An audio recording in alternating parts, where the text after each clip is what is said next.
नमस्कार हजुरहरुमा चाहिँ म आज एउटा यस्तो टपिकको बारेमा डिस्कस गर्न गइरहेको छु जुन टपिक चाहिँ हामी प्रत्येक नेपालीले त्यो भोग्ने गरेको छौं हैन।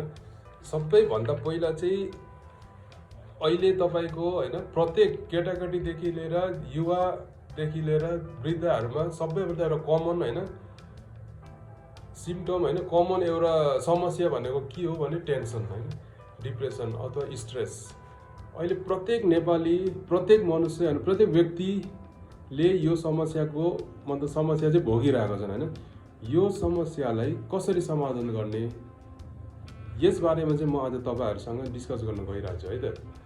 ल त सबैभन्दा पहिला भन्नु पर्दाखेरि तपाईको स्ट्रेस, डिप्रेसन हैन यो यस्तो तपाईको यो रोग भनौं न एउटा यस्तो रोग हो जुन नदेखिन्छ हैन। यो रोगले तपाईलाई मेन्टली प्लस हैन फिजिकली एकदमै यसले तपाईलाई दुःख दिने गर्छ हैन। तपाईको यो लाइफलाई नै एकदम उतो गर्छ के यसले धेरै नै डिस्टर्ब गर्छ है।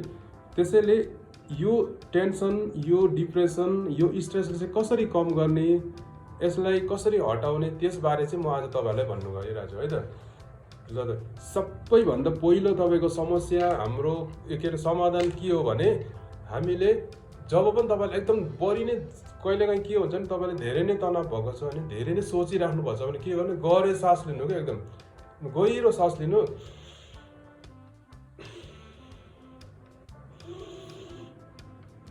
यसरी गहिरो सास लियो भने तपाईको त्यो एकदम बढी नै तपाईको तनाव छ भने त्यो कम गर्छ हैन। अनि के गर्नुपर्छ तपाईले दोस्रो कुरा भने एक्सरसाइज है। तपाईले अलवेज आफ्नो लागि चाहिँ 5 देखि 10 मिनेट दिने गर्नुस् प्रत्येक है त प्रत्येक दिन। अब बिहान तपाईले हैन बिहान उठ्ने साथ तपाईले आफ्नो लागि चाहिँ एटलिस्ट 10 मिनेट्स दिनुस्, हल्का योगा गर्नुस्, मेडिटेसन गर्नुस् हैन, हल्का आफूले जति सकिन्छ त्यति एक्सरसाइज गर्नुस्। त्यसले पनि तपाईको डिप्रेसन, स्ट्रेस एकदम कम गर्छ है। अनि त्यस्तै तपाईको अर्को उपाय भनेको चाहिँ यो हामीले वाक गर्ने गर्नुस् के पैदल हिँड्नु पर्छ है। तपाईको जहिले पनि तपाई टाइम पाउनुहुन्छ सकेसम्म त बिहान र इभिनिङ र मर्निङमा चाहिँ एकदम बेस्ट हो है। तर तपाईसँग जहिले पनि टाइम हुन्छ त्यो टाइममा चाहिँ तपाईले निस्केर वाकमा जानुस्। आफूलाई जति पनि टाइम वाकमा तपाईले दिन सक्नुहुन्छ त्यति तपाई त्यसले चाहिँ तपाईको त्यो तनावलाई चाहिँ कम गर्छ है त। त्यसैले अलवेज आफूलाई टाइम दिनुस्। अनि तपाईहरु चाहिँ यो इभिनिङ अथवा मर्निङमा चाहिँ हैन यसरी हिँड्ने बानी लाउनुस् है त। अनि अर्को कुरा के हो यो तनावलाई कम गर्ने उपाय के हो भनेको तपाईले जिन्दगीमा केही राम्रो काम गर्नु भएको हुन्छ नि त। सबैले त केही न केही राम्रो पोजिटिभ कुरा त पहिला गरिसक्नुहुन्छ या केही उपलब्धि तपाईको छ भने त्यो उपलब्धिलाई सम्झिनुस् है। त्यो कुरालाई तपाईले सम्झिनु भयो भने तपाईको एकदमै त्यो स्ट्रेस चाहिँ एकदम कम हुन्छ है त। अनि जस्तो तपाईलाई अरु एकदम बढी नै समस्या भइराछ भने के गर्ने भने तपाईको मनले के चाहन्छ, तपाई के गर्दा खुसी हुनुहुन्छ। जस्तो कसैको बानी के हुन्छ कसैले फुटबल हेर्दाखेरि त्यो सबै बिर्सिन्छ नि त मतलब उसको त्यो मन मतलब एकदम मन पराउने खेल हुन्छ। कसैले गीत सुन्ने गर्छ हैन, कसैले चाहिँ त्यस्तै अब अरु धेरै एक्टिभिटीहरु हुन्छ हैन त्यो चाहिँ गरेर मन भुलाउनु गर्छ। त्यस्तै तपाईलाई चाहिँ के मन छ हैन के गर्दाखेरि चाहिँ तपाईको मन शान्त हुन्छ अथवा मन खुसी हुन्छ त्यो चाहिँ गर्ने गर्नुस् है त। अनि अर्को कुरा भनेको तपाईको हामीले एकदम आजभोलि के गर्छौं भने नि त्यो भविष्यको बारेमा धेरै नै सोच्ने गर्छौं के।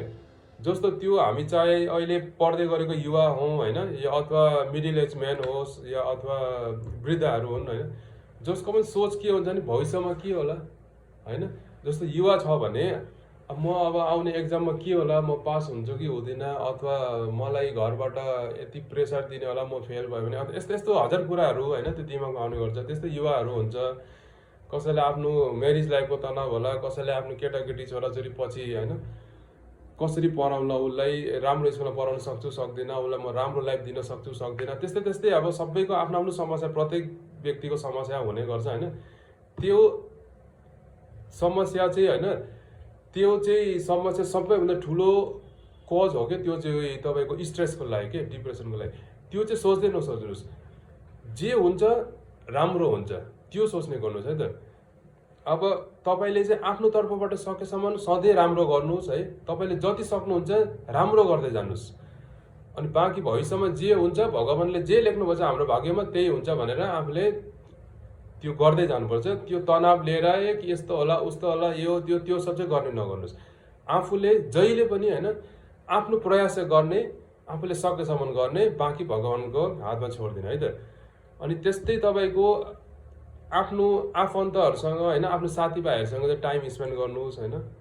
अनि उहाँहरूसँग जति टाइम स्पेन्ड गर्नुहुन्छ त्यति तपाईँको त्यो डिप्रेसन सोचहरू पनि कम हुन्छ होइन। जस्तो तपाईँको कोही हुन्छ नि अब बेस्ट फ्रेन्ड होला, कोही मिल्ने साथी होला, या फ्यामिलीमा कोहीसँग तपाईँको राम्रो अब होइन अलिक त्यो गहिरो राम्रो रिलेसन छ, अलिक डिपली नै कुरा गर्नुहुन्छ भने त्यस्तोसँग कुरा गर्नुहोस् होइन। त्यसरी मनको कुरा गर्नुहोस् अनि मन भुलिन्छ क्या त्यसरी पनि है। अनि त्यही त। अनि त अर्को कुरा भनेको तपाईँको अब तपाईँको माइन्डमा के नेगेटिभ आइरहेछ भने त्यसलाई तपाईँको माइन्डलाई चाहिँ डाइभर्ट गर्ने गर्नुहोस् क्या। अब जस्तो एउटा केही यताबाट तपाईँको नराम्रो सोच आइरहेछ, तपाईँले यो साइडबाट सोचिराख्नुपर्छ नराम्रो यस्तो उस्तो भनेपछि तपाईँले त्यो माइन्डले चाहिँ डाइभर्ट गर्नु अरू राम्रोतिर चाहिँ लैजानुहोस् है त। त्यो राम्रो कुरा सोच्नुभयो भने तपाईँको यो नेगेटिभ थिङ्किङ आफै हट्दै जान्छ है त। अनि त्यस्तै मैले अघि भनिसकेँ एकदम त्यो गहिरो सास पनि लिने गर्नुहोस्, यसो लिने गर्नुहोस् होइन। अनि एक्सर्साइज योगाहरू चाहिँ एकदमै गर्नुपर्छ। अनि मैले भने जस्तै तपाईँको टाइम सकेसम्म होइन यो आफ्नो मन मिल्ने साथीहरूसँग चाहिँ यसो भेट्ने कुरा गर्ने होइन। त्यसले पनि तपाईँको मन शान्त हुन्छ। तपाईँलाई के गर्दा मनपर्छ, कसैलाई गीत सुन्दा मनपर्छ होइन, कसैलाई चाहिँ तपाईँको अब क्रिकेट फुटबल प्रत्येक अब केही न केही कुरा मनपर्छ। त्यस्तो आफ्नो मनलाई चाहिँ त्यतापट्टि लगाउनुपर्छ कि जे आफूलाई मनपर्छ त्यो कार्य चाहिँ गर्नुहोस् होइन। त्यो गर्दाखेरि पनि तपाईँको मन चाहिँ एकदम शान्त हुन्छ है त। हस् त, धन्यवाद। म तपाईँहरूमा यस्तै अझै धेरै मोटिभेसनल भिडियोहरू लिएर